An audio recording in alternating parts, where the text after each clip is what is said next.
Welcome back to the Why Mindset Matters podcast. I'm Eslana Loa. I'm an author, speaker, resilience mindset coach. I'm a nurse, a midwife, and a mother of four.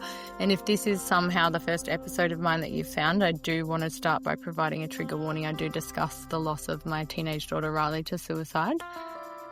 So in this episode, I really want to open up and have an honest and heartfelt conversation. Let's be real, that's the only way I know how to do it. But about essentially the darkness that many people find themselves in before taking their own life. I'm going to talk about how many people, I believe, suffer in silence and believe that they're essentially alone in their pain, in their suffering, when in truth, countless others are struggling too. And I want to share my thoughts on why I think it's really important that we start to bring these conversations into the light and to normalize talking about our mental health and our emotional struggles and start creating essentially, I guess, spaces where people feel seen and heard and valued and validated and supported. And my hope is that by breaking the silence, we not only reduce the stigma around this kind of conversation and this aspect of our mental health that I think a lot more people actually suffer with than we would ever imagine. And when we start opening up the dialogue and those conversations, we'll start to not only facilitate connection, but actually see exactly how many people find or would describe themselves or would acknowledge that they've been in the kind of place that I'm about to talk about. And that will be saving lives by doing it and reminding people that they're never, ever as alone as they might feel. And so this all comes on the back end of essentially a rough couple of weeks for me. I think I mentioned in the last episode that I had got my author's copy of my book and I had to read it. I had to check it for mistakes. And so I read the whole thing front to back of Resilience After Great Loss, Learning to Live and Grieve Simultaneously in one night. It was about 5 or 6 hours. And somebody had warned me, are you prepared for how it might affect you? Seeing your story in print, seeing your daughter's death in print. And I thought, this person doesn't know me. They don't know the depths of hell I've had to claw my way out of on repeat throughout my life, but definitely since losing Riley. Like, I'm going to be fine. I have faced so much. I wrote the book. I'll be fine. And I have not been fine. I have been the most not okay I've probably ever been in my life in the last 2.5 weeks. And I feel really comfortable talking about everything. There isn't anything I wouldn't talk about. And if you've listened to my podcast from the beginning, you probably realize that about me. But I really want to have a conversation around the darkness in which we can find ourselves, that a lot of people find themselves where they've got their hand on the doorknob of life, ready to exit this life. And the only thing that they can see is the all-consuming and all-surrounding darkness. Because like I said, I found myself there, and it's somewhere. Suicidal ideation is something that I thought that I had kind of experienced before, but the depths of this was a sitting in the nature of it where I realized it would be so easy in this moment to end my life. And I have to follow this up with a disclaimer that says I will never hurt myself. I'm definitely not somebody who will ever harm myself. I will never take my life, but I have been there. I have full firsthand empathy and compassion for where people find themselves right before they take their life. And firstly, I want to acknowledge that there can feel easy to adopt, particularly more so for people who are not closely super impacted by maybe suicide or somebody who's taken their life. It may be easy for some people to adopt who are in close proximity, but there seems to be a dialogue or a narrative that says, suicide is selfish. It's so selfish that they left everyone in pain and that they left this life, or that they didn't face their demons, or whatever it is. And let me tell you, from somebody who's sat in the darkness, there's nothing to do with being selfish. There's not even the capacity to comprehend or endeavor to consider anybody else, because it's such I feel like I will do it an injustice trying to describe exactly how all-consuming. But then at the same time, I know that the people who have found themselves in that room of life would be sitting here going, fucking oath. Like, it's nothing to do with anybody else. It is literally, sometimes it is, I just want my pain to end and this is the only way I see out of my pain. Other times it just feels like numbness. There's nothing, and I don't feel any kind of motivated to stay in this life. And the reality is, for me, it happened on the back end of having some drinks with people to celebrate my book. And when I reflect, I know that because I was already really sad, really in the depths of and trenches of my grief, because I'd read my book in print, I had processed it in a way that whilst I'm simultaneously working with a therapist to heal my brain and do all these therapies, I was really confronted by the grief as if it just happened. I felt almost a layer of shock as well. Like, I can't fucking believe she did it. What the fuck have I just been through? And I'm trying to process, and I was reflecting with the counselor about how I believe that in order to survive the way that I have, to be able to rebuild myself, to be able to do all of the things that I have, there was an element of the brain injury and trauma that happened that night that disassociated me from it. And when I reflect on how often I would tell the story of what happened to Riley and with Riley, I could feel sometimes people looking, going, she's just standing there telling this, like, straight-faced and or not overcome by emotions. And I think it was the element of disassociation that was necessary in order for me to survive, because the inner wisdom, I guess, of my brain went, there's no way for you to comprehend the full gravity of what you've just experienced. So I'm going to cushion you. I'm going to wrap your brain in cotton wool, or I'm going to put a blindfold on, kind of, so that you can just keep fumbling forward in this darkness and rebuild yourself. But what I feel like has happened is that as I've worked with the therapist, as I'm doing these therapies that heal brain trauma and brain injury and things like that, but at the same time I've written a book and then read it, I felt like I was going through a new part of healing that meant my brain was trying to dump the blindfold, ditch the cotton wool, and reconcile all of this as a fact, as a part of my journey. And so it was just, I could see that as overwhelming as it feels and as horrific and horrifically sad as this is, I do think it's my brain starting to go, okay, I have to actually face this now. I have to see this. And I want to say in its full gravity, but probably not, because probably as my life unfolds, I'll look back and see that my brain, my soul, its inner wisdom just kept trickling bits to me that I could tolerate until I kind of got to that place that I'm going to arrive at, maybe. I don't know. But let me tell you, it has sucked a bag of dicks. It is been a rough couple of weeks.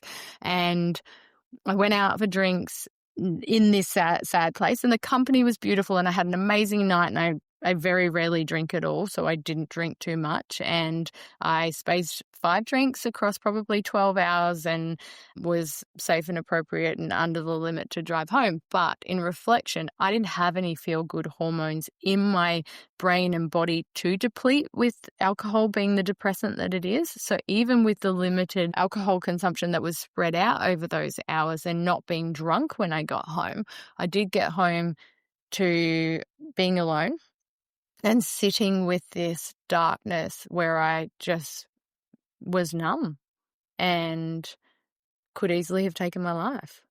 And I'm grateful that I didn't drink more. I'm grateful that drugs or alcohol aren't something that I go and seek company or use to try and appease my pain or suffering, and never have in my grief, because I can see how and why, if there was more of a depressant on board, or even if somebody had used drugs to try and spike the feel-good hormones to avoid the reality of their grief, what happens on the come down of that is then you are in such a deeper hole than you already were. And if you're in that darkness when you find yourself in that deep hole, I fully understand how and why we lose so many people, because especially where drugs and alcohol are concerned, because I don't know if I would have had the strength of character or the emotional intelligence or the awareness if I was intoxicated to be able to do what I did with that night. And I sat with it in this state of emotional intelligence, acknowledging that this is a state of being, the feeling of being suicidal. I was not intentional about it or had a plan or anything. I was just in the feeling and in the darkness. But I acknowledge that it's a state of being, and that every state of being is temporary, and it's changeable, very changeable. And so I was okay to get through the night, but the next day I was like, get up, okay, clean up the house, make it feel nicer. What am I going to do? And I knew to keep active, but I called a friend and just broke down. I don't know if she's ever heard me cry like that, but I was like, I am not okay. And we made the plan to finish what we were both doing and then meet at the beach. We took the kids to the beach and got out in the sun and just put everything else in our life on hold. And it was such a beautiful day. It was such a beautiful attempt at a reset. And then the next day I go to trivia every Tuesday night, and right before it, I wanted to pull out. I didn't want to go.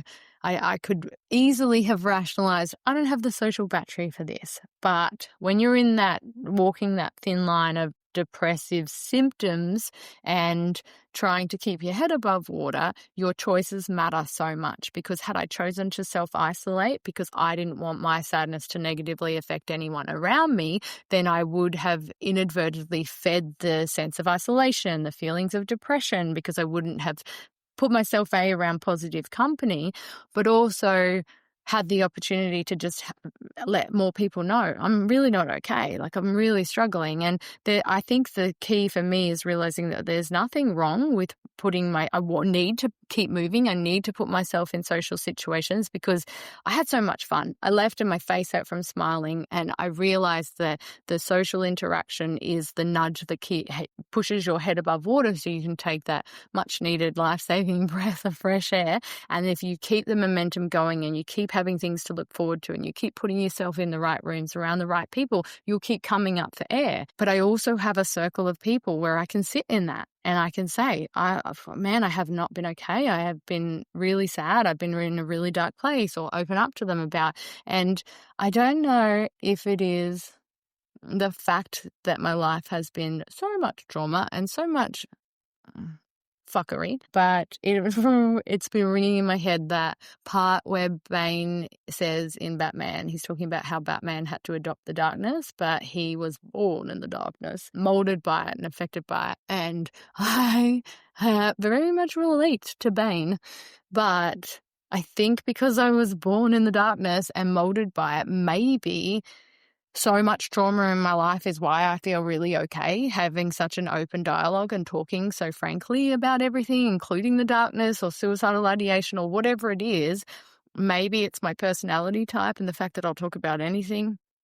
I'm not sure, but I feel like it's probably not the negative thing people think it is. It's actually a really good thing to start to bring these conversations into the light, because before I lost Riley, I had no idea that 9 people in this country every day take their life and 6 of them are men. I would believe that, but when we think about the place in which, and these are the 9 people that succeed, these is not the significant numbers of people who harm themselves or intend to follow through or try to and didn't succeed. And so if we really look at the catastrophic number of people who find themselves in the darkness, they find themselves in this room where they are feeling so alone in their suffering, so isolated and so convinced sometimes that their family and friends would be better off if they weren't around, or that they don't want this degree of sadness or darkness to negatively impact anyone else. So I've got to keep it to myself. And also, who else would understand what I'm going through? So I need to suffer in silence and in isolation. And it's the silence and isolation that facilitates more darkness,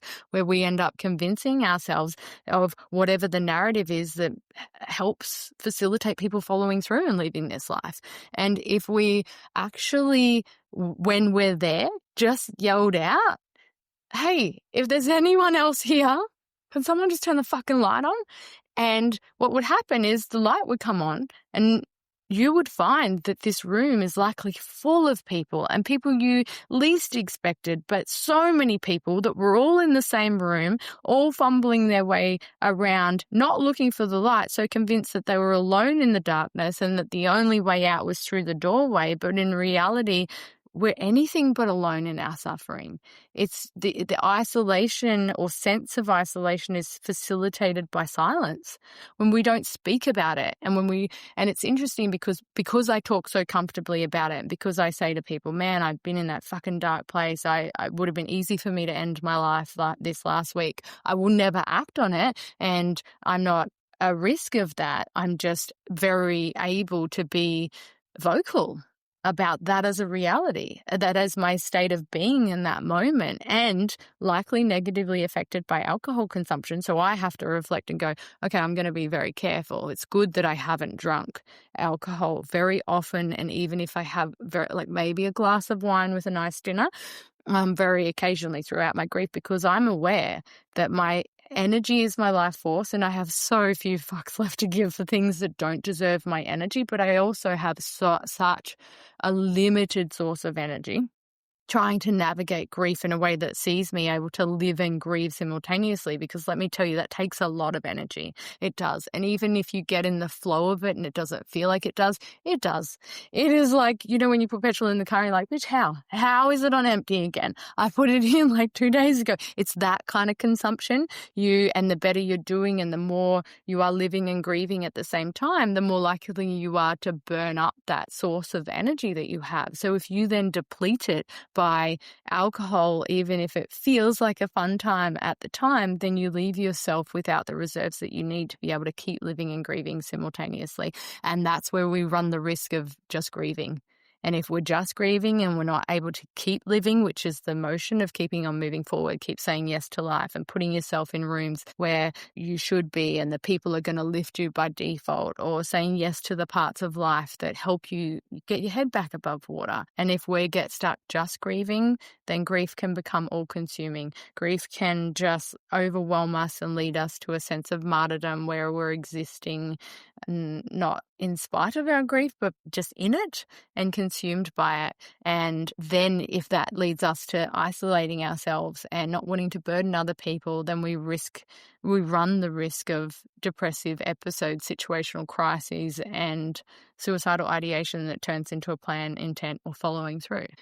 When I've had these conversations, it's interesting how many people feel uncomfortable with that kind of honesty, with that kind of rawness. And I think partly because no one wants to see you in that degree of pain or discomfort. And it's not that they don't want to see it, like, it's just better if I don't see you suffering. They don't want to see you hurting that much or that way, or feel so helpless in being able to kind of turn this around for you. And our instinct is to fix and protect, especially anyone we care about or love. And so if we find ourselves in this place, we're kind of like, what do I do with this? And then because people don't talk openly and honestly about, yeah, man, I was sitting in the darkness and people just don't know what to, they're like, shit, I really don't know what to do with this information. And then they're kind of more worried about you. And it's the people who don't talk that we should be worried about, because my capacity to be open and honest and let you know that I will never act on it, but fuck me, I've been there. And I believe that the first-hand empathy that comes from my pain and me being able to find purpose in that pain is that I will down the track be able to help so many people by being open and honest about it, by bringing these conversations into the light. Because whilst there's been a lot of people who find it very confronting for me to be this open and honest, there's been way more people who feel completely seen and validated by that honesty, who are like, fuck yeah, I've been there, or I'm really struggling at the moment, or I cannot believe somebody's actually saying this out loud for me. And to be able to look at it through the lens of, we're losing all of these men every single day, not just in this country, but globally, to suicide. And I truly believe that it is in large part because they suffer in silence. Their silence convinces them that they're in a sense of isolation that becomes all-consuming, and therefore there's nobody who would possibly understand what they're going through, how they feel. And so they feel invalidated and unseen, and as if it would really be an easy thing for them to just slip away, because who would give a fuck if I wasn't here? If anything, people would be better off if I wasn't here. And it's a horribly predictable downward spiral that I believe could be positively impacted, if not turned around, by open and honest conversations like this. So I'm not afraid to admit that I've been in the darkness. But I am also grateful that I have the capacity, like I said, to know that this is a state of being, and my state of being is always changing and very changeable. And that if I know that it's always changing, I may feel very different tomorrow with little to no effort. but also, okay, if I'm in the depths of darkness, it's going to take some effort, and the effort on my part could be saying it to somebody, to the right person. I'm not okay. I'm really not okay. I'm struggling. It might be putting myself in rooms that I don't necessarily feel like I want to go to, because let's be real, when you're in a dark place, your social battery is probably at like minus 100.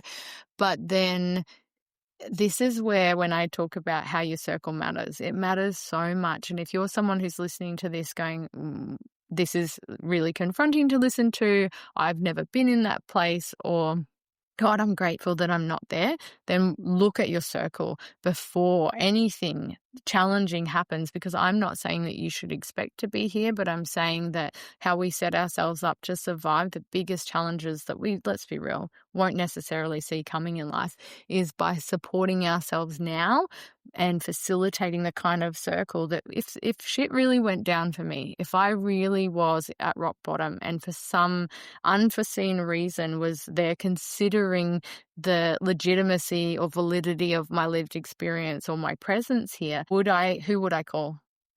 Would I feel comfortable that I had 5 people that I could call? Because let's be real, I might not get hold of the first 2 or 3.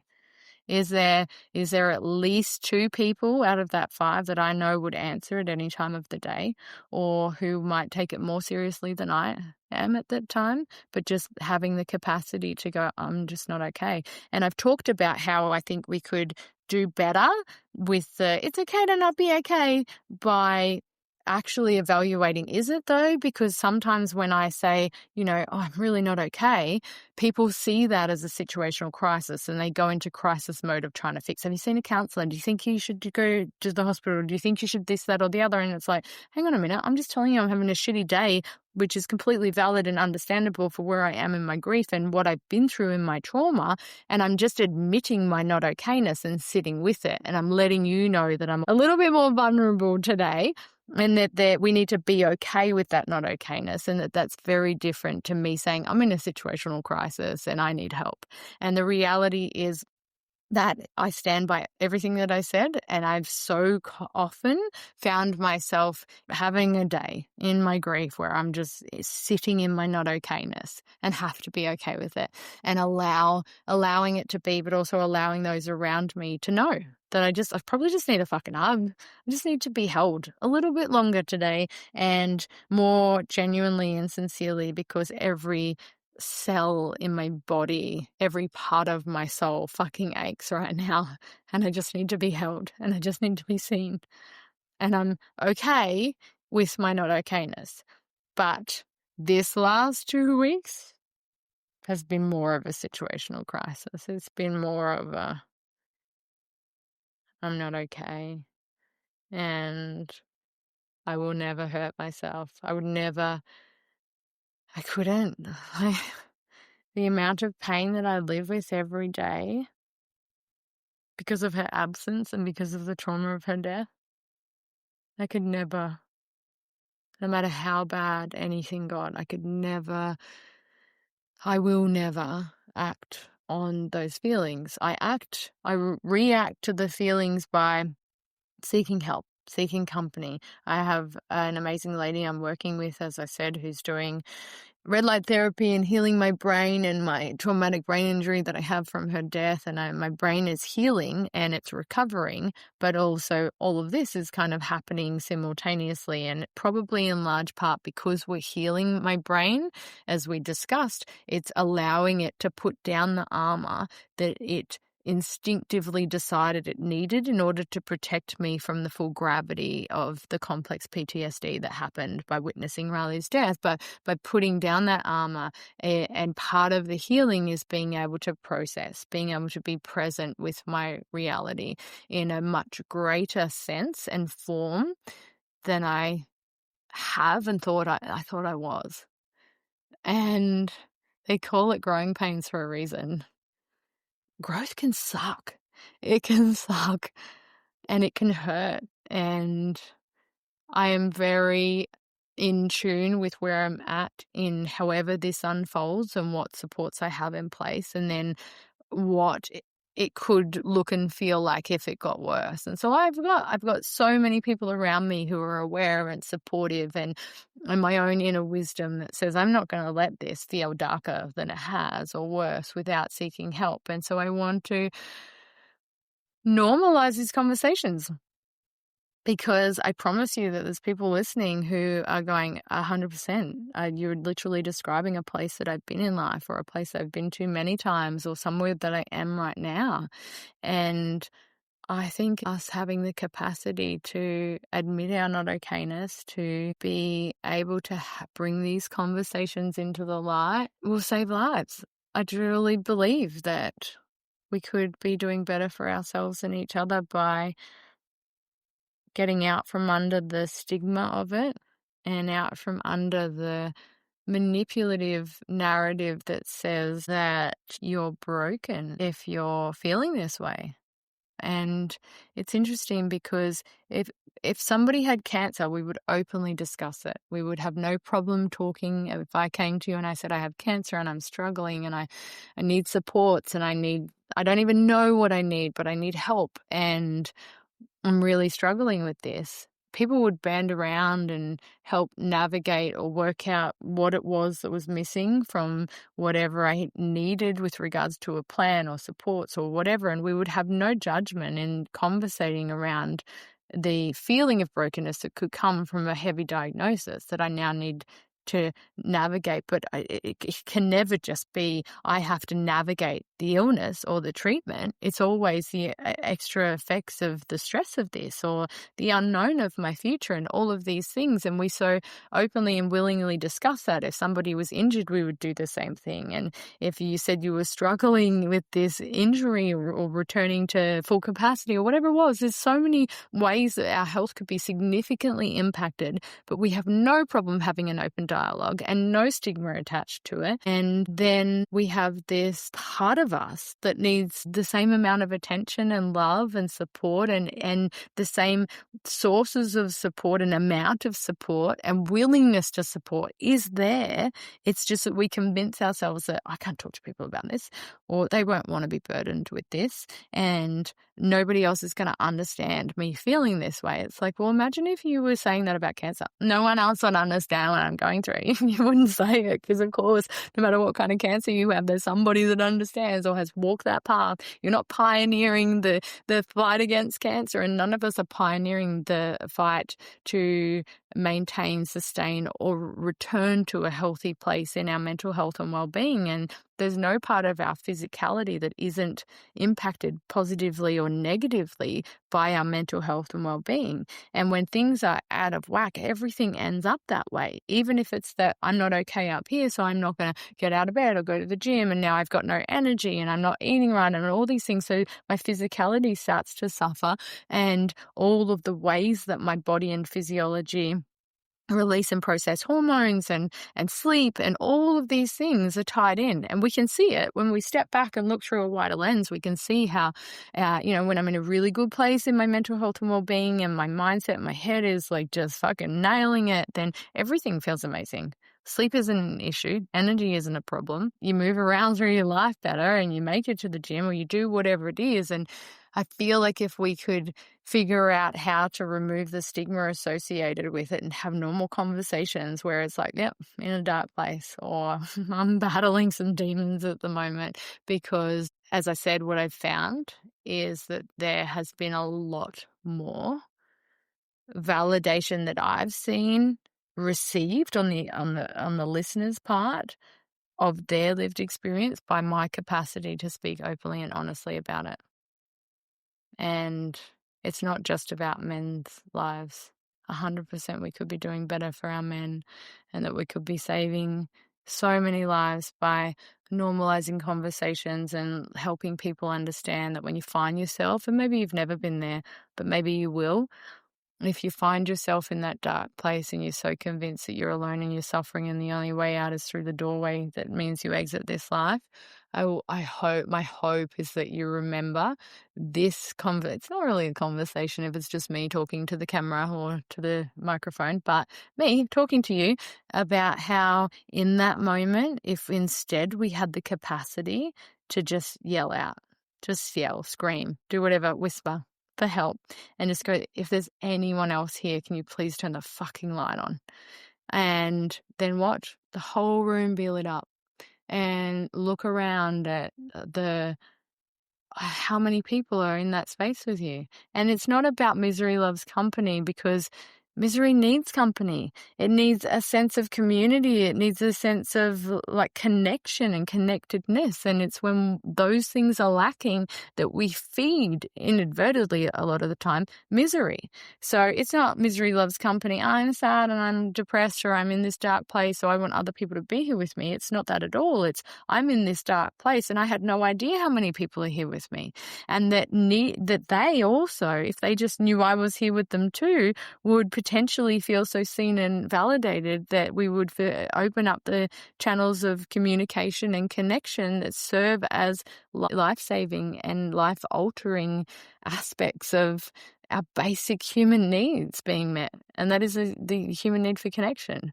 So that has been my couple of weeks of the fuckery that is learning still how to live and grieve simultaneously, and ironically on the back end of globally releasing a book about that. Resilience After Great Loss, Learning to Live and Grieve Simultaneously is not a light read, but it is available globally on Amazon. If you're on the Gold Coast, then I have copies and I'm happy to drop you one or post within Australia if you want. Otherwise, yes, on Amazon, you can check it out. Resilience After Great Loss, Learning to Live and Grieve Simultaneously. It is not a light read, but it is a very valuable one, and about my journey and how I have done just that. And you know what? It's just going to keep unfolding. And I think that's the beauty of having this platform as well, and the podcast, is that for those game enough to be on this journey with me and stick with me, then we just ride the roller coaster. The other interesting thing that I want to mention is that both sides of the coin are always true. The presence of one, heads or tails, doesn't negate, invalidate, or remove the presence of the other. It's just which one we're more aware of or looking at the time. But I am the happiest I've ever been. I love my life. I'm manifesting like a motherfucker. I have the most incredible connections happening in my life every single day. And I love my life. But I'm also probably the saddest I've ever fucking been. And the presence or awareness of my sadness does not mean I'm no longer a happy person.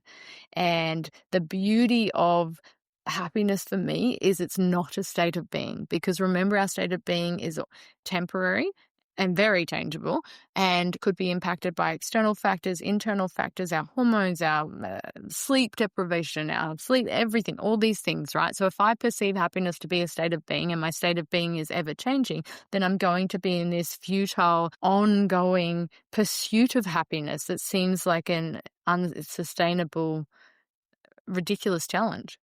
But instead, I choose to view happiness as a perception of my life in spite of my ever-changing state of being, which means that I can be aware that in this moment I am feeling my not okayness. I am feeling sad. I am feeling grief to my core, or whatever it is, but it doesn't remove the perception I have of my life being one of contentment and joy and happiness. And having that approach to life, I believe, it has an element of being life-saving for me, because being in the darkness, but having the emotional intelligence and the awareness that this doesn't remove my happiness. This doesn't make me an unhappy or a depressed person. This is a state of being that I have actually impacted, because that night I had drunk alcohol and I was already sad. So if I'm already sad and feeling depressive feelings and depressive symptoms, which again, sure, understandable given my life, what I've been through, that I'd read the book, all of this. We can validate and acknowledge and even make excuses for that state of being, but we can see why I would be sad. But I've taken a sad state of physiology and consumed alcohol, which is a depressant, and made my internal existence and the body within which my soul resides feel like an even sadder place. So I'm not surprised that that took me down a level into close to the depths of hell and into a dark room. My point is sometimes all we need to do is take a giant step back, look at our life, our current state of being, how we feel through a wider lens, because it's when we get really narrow-minded and think that this, whatever this little blip is or whatever this experience is my life, then we also start making decisions based on that perception. And if I have the capacity to step back and view it through the broader lens and remind myself that this state of being is a blip and a tiny, changeable, temporary part of my existence, but that I actually, as a whole and as a person, I'm doing an exceptional job of living and grieving, of showing up for myself, of saying yes to life, of bringing so much compassion and empathy to my lived experience that I would so easily afford anyone else. And with the upcoming event that I have, the celebration of life not necessitated by death, where we give people their flowers while they're still here to smell them, it's something I feel really passionate about, because on the back end of losing Riley, I would have a lot of male friends open up to me. Beautiful men, family men, business owners, so much fun to be around, open up about how they were struggling, how they perceived it to be that their family and friends would be better off if they weren't around, and how they were really actually struggling to stay in this life or convince themselves that they were worthy of that. And after experiencing this, I realized that there's so many people in life who struggle in silence, perceive themselves to be in a sense of isolation in their struggles, who could really do with hearing what they mean to us and how loved they are and how valuable they are. And now I make it a point. If someone pops into my mind, there's a reason for that. And I will tell them. I will tell them unapologetically that I love them and appreciate how they show up. And sometimes I've had, particularly my male friends, go, "Thank you, you've got me crying at work. What the fuck, man?" But then also so grateful, because this isn't something that they get to hear as often as they should. And even if you think that they do, it could be your partner. Even if you think that they do, stop and do it with intention. Be present. Pass the compliment on to somebody, whether you know them or not. But definitely the people that you love and care about the most, or regularly, so regularly that you kind of take it for granted and assume that they know, I would slow your roll over the next week. And if someone pops into your head, tell them what they mean to you, because you have no idea how much weight those words can hold, how valuable they can be, and how life-saving potentially they could be to the recipient, because you have no idea. Sometimes the people in the darkest rooms of their soul look like the brightest version of themselves on the outside. And it's such a beautiful way to help yourself feel all the feel-good hormones too, because you're never going to feel worse or terrible for passing on a loving message to somebody. It just doesn't work like that. So yes, I am having an event on the 28th of November at the Burleigh Driving Range on the Gold Coast, which is actually Telebudra. It is a celebration of life, as I said, not necessitated by death, where we give people their flowers while they're still here to smell them and let them know how much they mean to us. It is at the driving range, so come here to golf ball, have a beer. There's food trucks, live music, jumping castle, glitter bar, face painting, photo booth, the whole lot. It's going to be a big day of love from 4 p.m. Lots of raffles, lots of prizes to be won. And the tickets are $15 an adult or free for children. If you can't afford the $15, you can go down to the next section on the ticket link and just select $0, $1, whatever. The proceeds of the tickets go directly to Movember, and then the proceeds of the raffles all go to Movember to support men's mental health and suicide prevention, which is something that I feel very passionately about. And this celebration of life is going to take off and become some fuck off big festival, hopefully, that the Gold Coast hosts every year, and the local businesses get behind it even bigger and better every year. And then the proceeds of it will go to a different charity each time. So yes, it is coming up quicker than we think at the end of November. So check out any of my socials for the link to the event or to the tickets if you can't make it, or you're in another country listening to this, or another part of our country and can't make it but want to donate to the much needed funds for Movember. Then there is a link in the event details. So get around it and let's let people know Let's help them keep their head above water when we didn't even know they were struggling to do that, just by passing on the loving message of how much they mean to us. And it doesn't even need to be a day where we intentionally do a whole lot of that. It's just coming together as a reminder of the value of that and the hope that we can leave that event and go into our life knowing that if somebody pops into my head, it's probably for good reason, and it's never going to hurt to just slow my roll and take a moment to let them know what they mean to me. And no matter how much I might think that they know it, or even if I told them yesterday, who gives a fuck? They're in your mind. Tell them again. Tell them I'm going to tell you every single day how much I love you, how much you mean to me. Because in the event that that person was gone, how would you feel if you didn't get to tell them? And it's not using fear as a motivator. It's just coming from a place of awareness that so often people lose people, and then we have this celebration of life as an attempt to translate or transmute all this love and appreciation for the person that's gone, but they're gone. And if that happens and your grief is exacerbated or layered with guilt, regret, or remorse for not having said more of what you wanted to or maybe should have, then it makes the whole unforeseen journey of grief so much more uncomfortable than it needs to be if we just started doing this in our daily practice and daily lives. So yes, I'm a big ambassador for love, and I love love. And I love humans. They're amazing. And I love being alive. I love my life. And so I do hope that there's nothing that I've said that makes people go, fuck, we got to check on her. Trust me, there's plenty of people checking on me. I have incredible support, and I'm too vocal to suffer in silence. I can't even get through my dark week without talking on the podcast about it, which I'm not sorry for at all, because the whole point of this being unscripted and raw and honest is the authenticity that it facilitates and the connection that I know will result, that even if we may never connect in person, that if my capacity to find my voice and be really honest and raw and unapologetic about that means that you, wherever you are, feel seen, valued, heard, and validated in your lived experience, good, bad, or ugly, so that you can see that it's by acknowledging all aspects of my lived experience that I actually open the doorway to being able to process those things, create connection, and then end up resulting in facilitating this lived experience where I describe myself as the happiest I've ever been. But we can't do that on the other side of grief, trauma, sadness, whatever the challenges of your life are, if we're not validating our lived experience. If we're not acknowledging our suffering, we don't get to build the bridge to the better things. So it starts with us admitting sometimes I'm not okay. Not okay.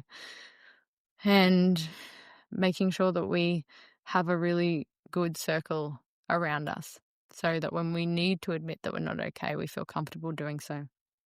But that is today's episode of Why Mindset Matters. I'm Eslana Lower. You can follow me on Instagram at Eslana Lower or at Resilience Mindset Coach. Thank you so much for listening. I hope your week has been better than mine. And if not, put yourself around the right people, because by default, they will lift you. I very much look forward to seeing you next week in the podcast and every episode yet to come. See ya.